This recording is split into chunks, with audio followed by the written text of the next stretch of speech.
আমি ঈদ সবসময় ঢাকাই করি, তো ঢাকাই ঈদ হচ্ছে। আপু অ্যাওয়ার্ডটা কাকে উৎসর্গ করবেন? নিজেকে নিজেকে উৎসর্গ করব এবং আমার দর্শকদের উৎসর্গ করব। এই কারণ যতটুকু আমার পথ চলা, আমার মনে হয় যে আমি আমার নিজস্ব চেষ্টাই ছিল। অবশ্যই ফ্যামিলির সাপোর্টটা আছে, বাট আমার নিজের প্রচেষ্টায় আমি আজকে এখানে এই মুহূর্তে দাঁড়িয়ে আছি আপনাদের মাঝে। আর দর্শকদের এই কারণে, বিকজ দর্শকরা ভালোবেসেছে বলে, আপনারা ভালোবেসেছেন বলে, সেটাও আমাকে আজকে এখানে দাঁড় করিয়ে রেখেছে। এখনো আমি নিজেও জানি না, যতটুকু আপনারা দেখেছেন অতটুকু গল্পই আমি জানি, পরবর্তী গল্প এখনো আমার কাছে উন্মোচন হয় নাই, সো আমি এখন জানি না। ঈদ নিয়ে পরিকল্পনা ইউজুয়াল, আপনারা যেভাবে ঈদ কাটাবেন আমিও সেভাবে ঈদ কাটাবো, পরিবার পরিজনের সাথে, বন্ধু বান্ধবের সাথে। এই তো দুঃখের বিষয় আছে, আমার কাছে মনে হয় সালামি দেয়া নেওয়ার ট্রেডিশনটাকে আমি জানি না, আমার আশপাশে আমি খেয়াল করেছি কমে গেছে। আপনারাও কি ফিল করেন যে ব্যাপারটা কমে গেছে এখন? আমার কাছে মনে হয় যে এগুলো তো আমাদের সংস্কৃতির একটা অংশ ছিল।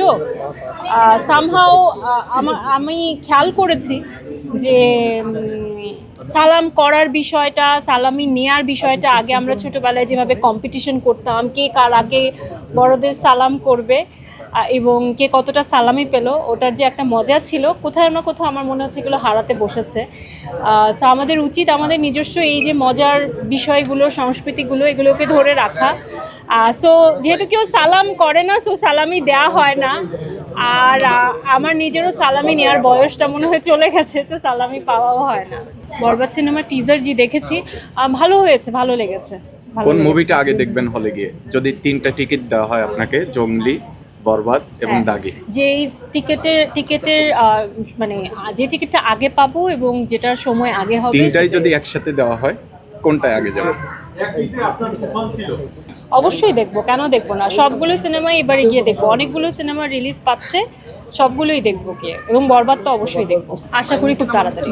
কথাবার্তা চলছে, হয়ে যাবে ইনশাল্লাহ, আশা করছি। সবই দেখবো, জঙ্গলিও দেখবো, দাগিও দেখবো, সবই দেখবো। আমি তো এরকম কিছু শুনি নাই, জানিও না। আর যতক্ষণ কিছু রিলিজ না পাচ্ছে, কে কোনটাকে ছাড়িয়ে যাচ্ছে, এটা তো বলা মুশকিল। আর আমি আসলে সিনেমাকে ওভাবে দেখি না যে কোন সিনেমা কাকে ছাড়িয়ে যাচ্ছে। সিনেমা আসলে এন্টারটেইনমেন্টের বিষয়, আমরা হলে যাব, এন্টারটেইন হব।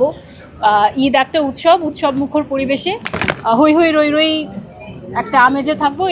নিশ্চয়ই খেয়েছি, আমার ওভাবে মনে পড়ছে না, ভুলে নিশ্চয়ই খেয়ে ফেলেছিলাম, হয়তো সকালে ঘুম থেকে উঠেছি, মনে নাই যে রোজা রেখেছি, সেটা নিশ্চয়ই হয়েছে। তবে ছোটোবেলার রোজার মজার বিষয়ের চেয়ে আমার কাছে খুব মিস হয় ইদানিং আগের সময়টা, কারণ আগের সময় আমরা ছোট ছিলাম, একটা ইনোসেন্স কাজ করতো। বাড়ি বাড়ি গিয়ে আমরা ঠিক ইফতারের আগ মুহূর্তে মা ইফতারের থালা সাজিয়ে দিত এবং আমরা বাসায় বাসায় গিয়ে কলিং বেল টিপে টিপে প্রত্যেকের বাসায় ইফতার দিয়ে আসতাম যখন ছোট ছিলাম, এটাই আমাদের কাজ ছিল। সো এই ব্যাপারটা খুব এনজয় করতাম। ইদানিং খুব মিস করি ওই বিষয়টা। অপেক্ষা করছে আমার মেয়ে কবে বড় হবে এবং আমি তাকে সেই দায়িত্বটা দিব, যে তার হাতে করে আমি বলবো যে যাও সামনের বাসায় বেল দিয়ে তাদেরকে ইফতার দিয়ে আসো। ভাইয়া আমি এত শপিং করি না, আমার এগুলো নিয়ে মাথা ব্যথাও নেই। আমার হাজব্যান্ড আমাকে যা কিনে দেবে আমি তাই পরবো। পার্থক্য হচ্ছে ছোটোবেলায় আমি চাঁদ রাত মানে মেহেদি দিতাম, আর এখন চাঁদ রাত মানে আমি রান্না করি। ঈদে প্রিয় মানুষের কাছ থেকে কি আশা করি? বড় একটা সালামি, যদি আমার সালাম করতে মনে থাকে। পাঞ্জাবি দিব। ওয়ালটন আবারও মিলিনিয়ার অফারে ওয়ালটন ফ্রিজ কিনে আপনিও হয়ে যেতে পারেন মিলিয়নিয়ার। মিলিনিয়ার ছড়াছড়ি দেশ জুড়ে, এটা শুধু ওয়ালটেনই পারে।